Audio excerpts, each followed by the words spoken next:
Hello, welcome. This is Birdy. Welcome to a new lesson in Houdini. Today we'll start a new series, Sparse Pyro Effect in Houdini. Today we'll make a compare between the Sparse Billow smoke and the usual Billow smoke. So let's get started.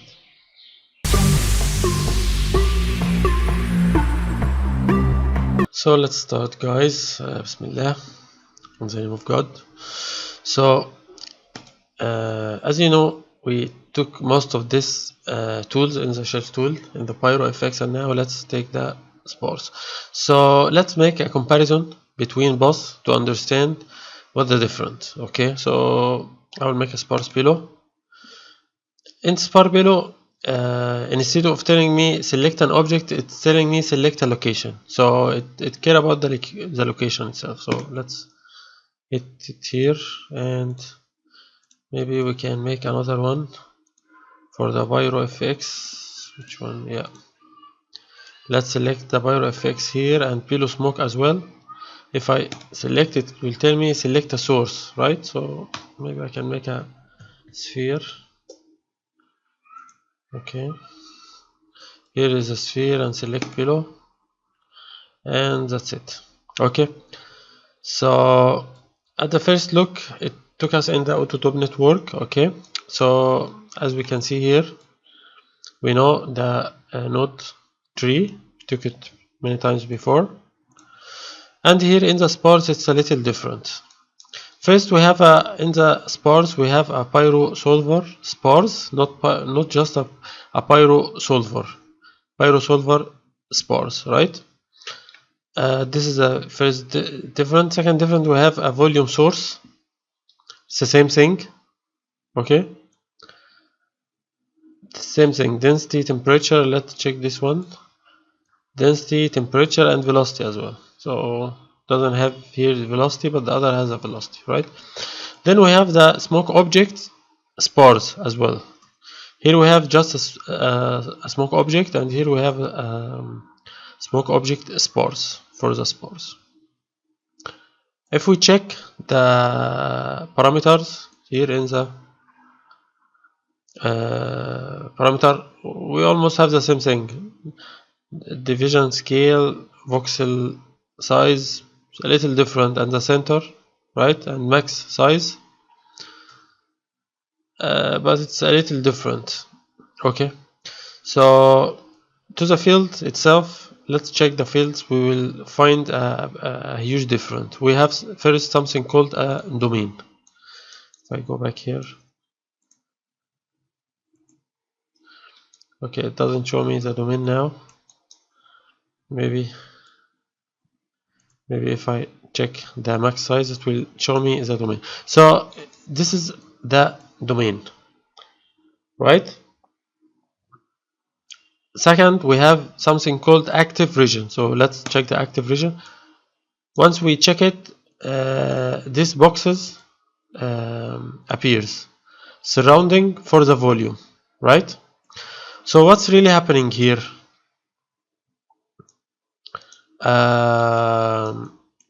These boxes only surrounding by the volume, and it only calculates this boxes only. It doesn't calculate all the domain that we have. Here it collects all the domain. Here it calculates all the domain, because here we don't have a domain, we don't have a active region, right? Even we don't have a domain, but this is called the domain. Okay, so that's why we have gas size fluid dynamic to make this, as we can see here, it make a small, it make the box small. Okay, and it calculate all the voxel here.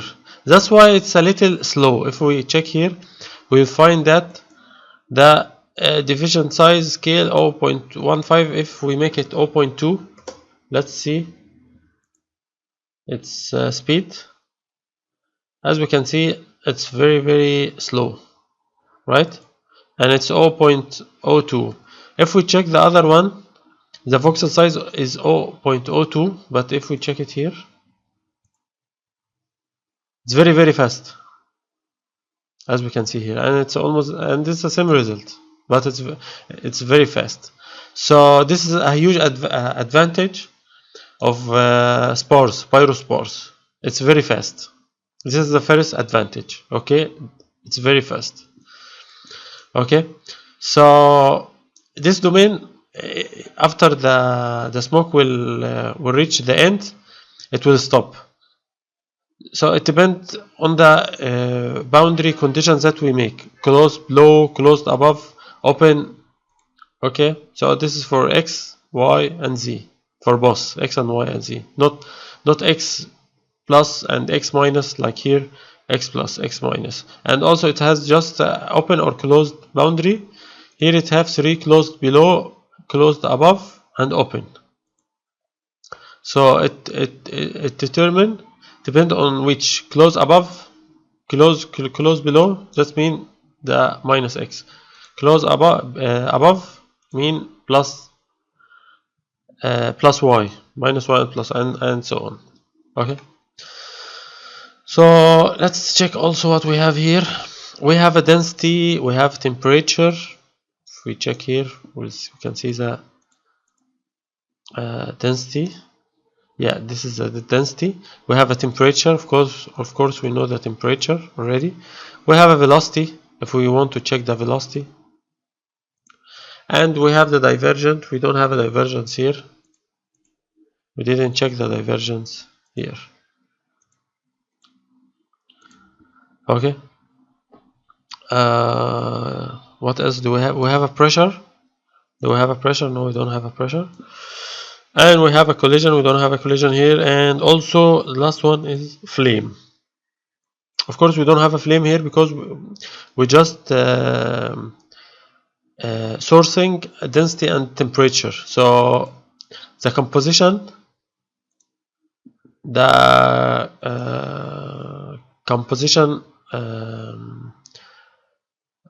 panel is not working. The composition panel here is just the smoke temperature expansion.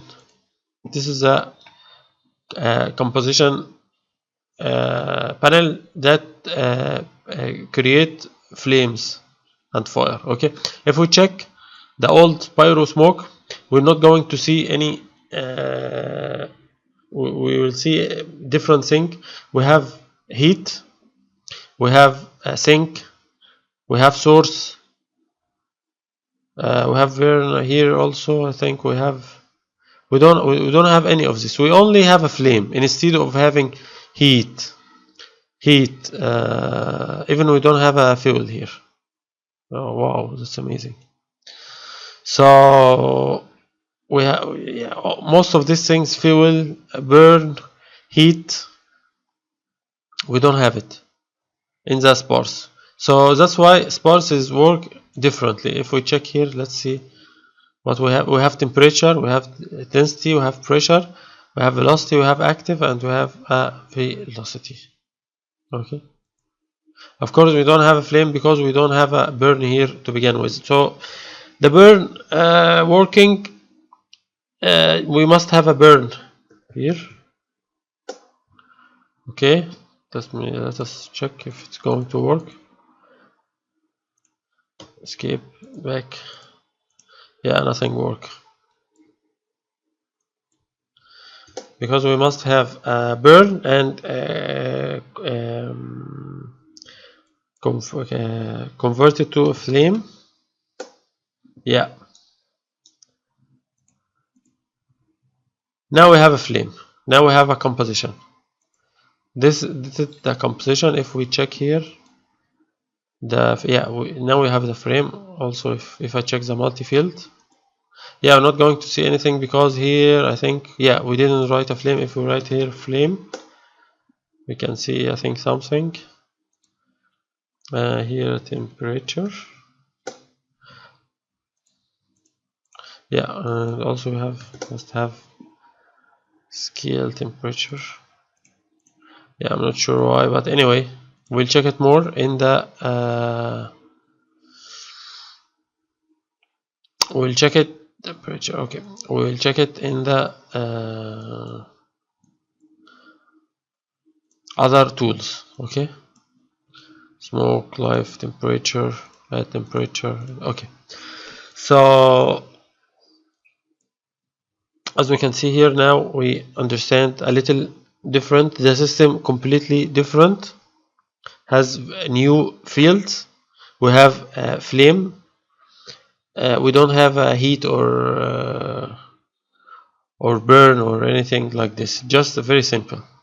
Okay. So let's check the pyro solver itself to compare between both of them, this pyro solver and the pyro solver sparse. First we have the simulation, time scale, viscosity, advection, temperature.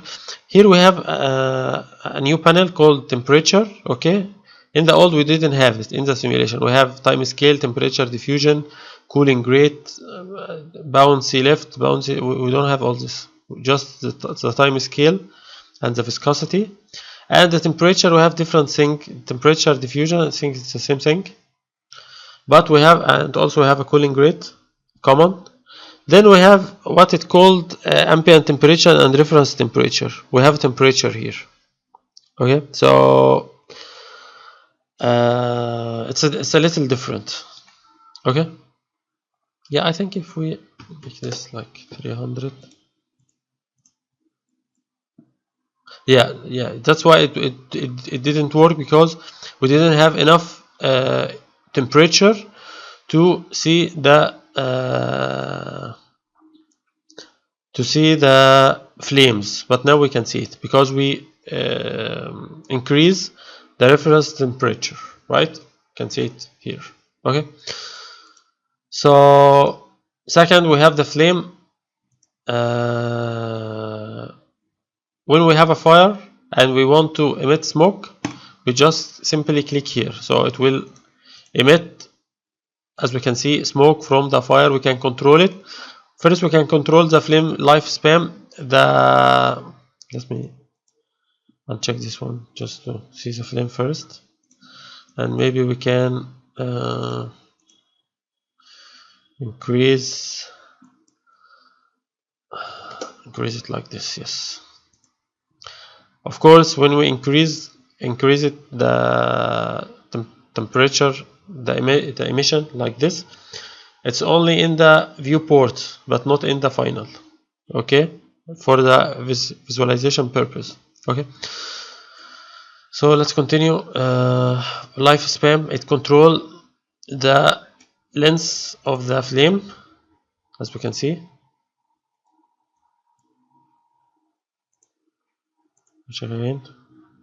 Yeah, but because we don't have a smoke, so we wouldn't see the, yes, exactly, we don't see the result if we make the lifespan like this, like maybe 2.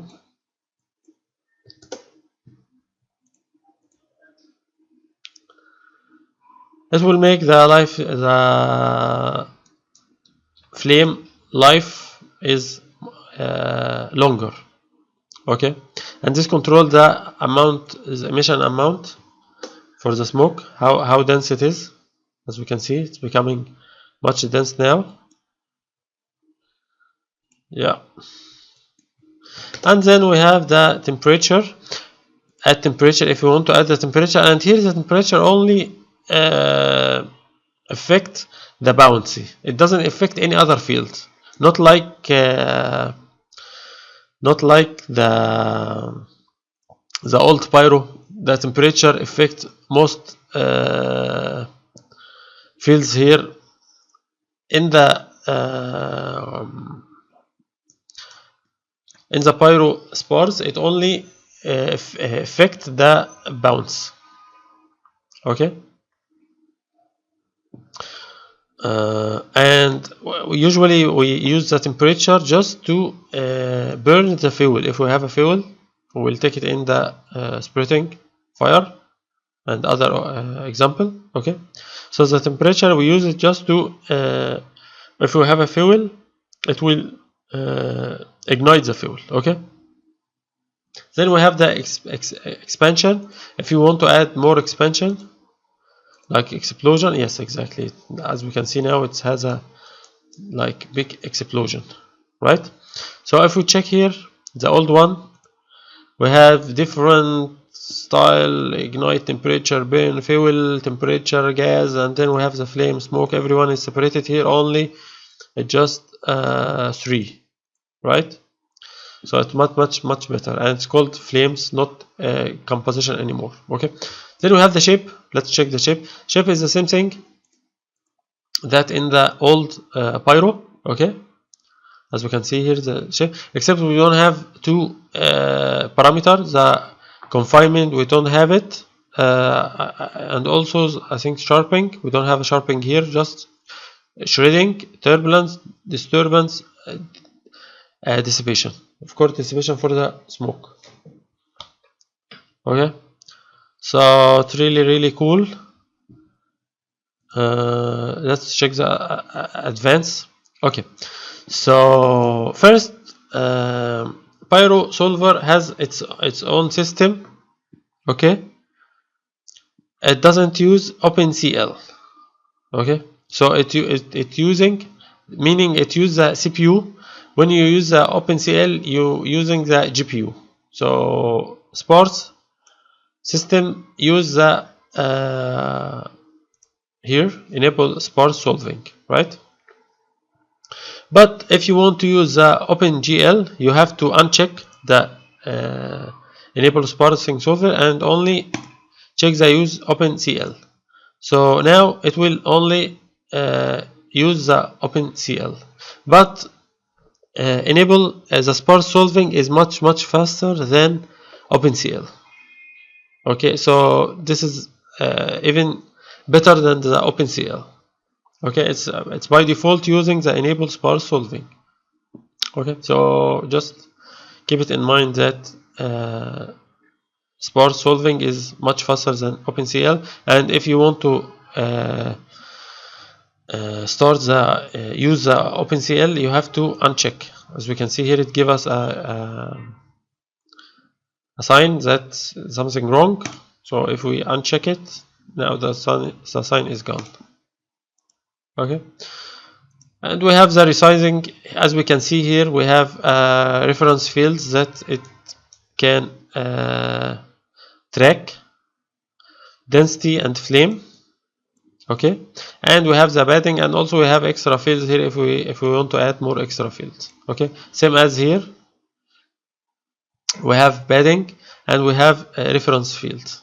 Okay, so that's why we don't need a gas resize fluid dynamic anymore. It's like they merge it in the pyro solver. And also one more thing, we don't have a gravity. We have a gravity here. Now gravity is gone. Why? Because we have gravity. I think somewhere here we have a gravity, sparse external forces, advection, collision. I think not sure where is the gravity. I remember there was a gravity here. Not sure about this. Okay, I'm not sure about this, but okay, let's make force gravity. I think it's already have its own gravity. Okay.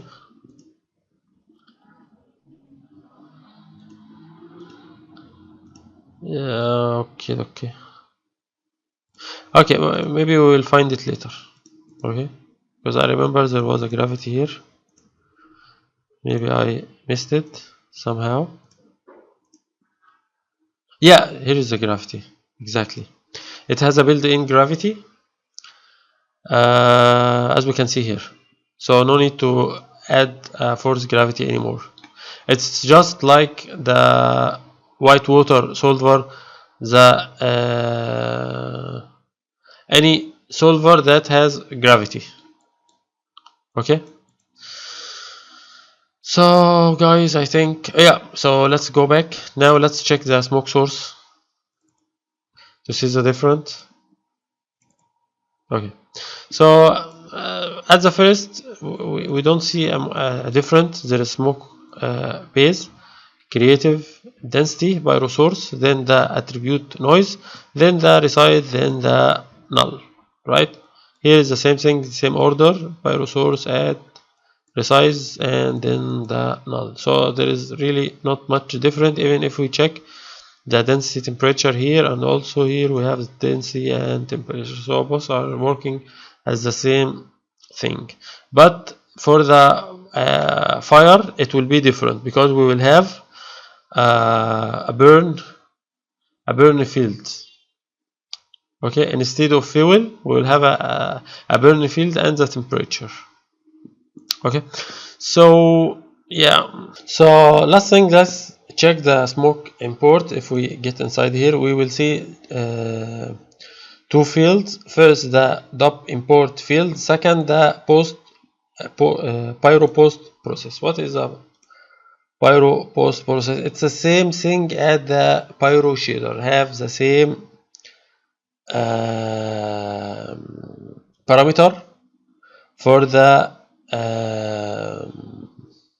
shader, the pyro shader. It has a smoke here, we can control it. It has a fire here. Also, it has a physical or ramp mode, and almost the same parameter. I think it's also in the pyro solver. If we check the pyro solver, let's check the pyro solver in the sub level. Of course, we will talk about it in the next lesson.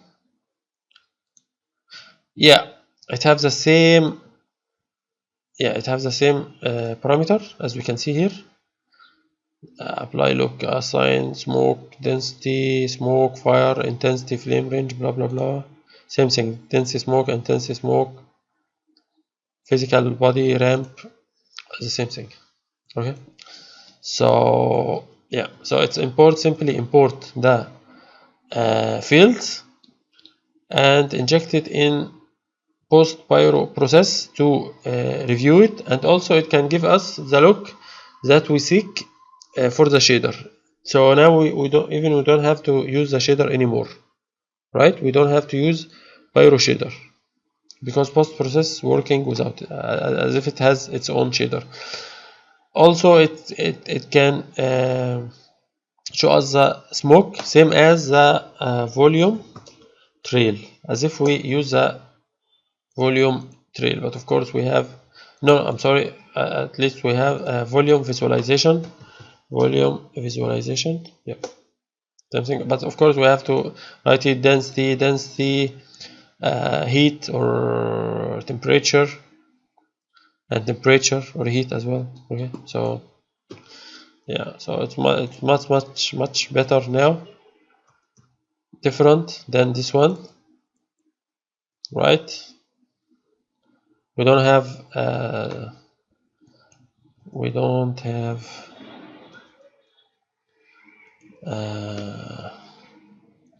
DOP import anymore. It deleted this one and connected to a post process. And that was it for this lesson. I hope you enjoyed it. If you have any question, please type it below the video. Also, don't forget to subscribe to the channel and share it with your friends, and like the video, of course.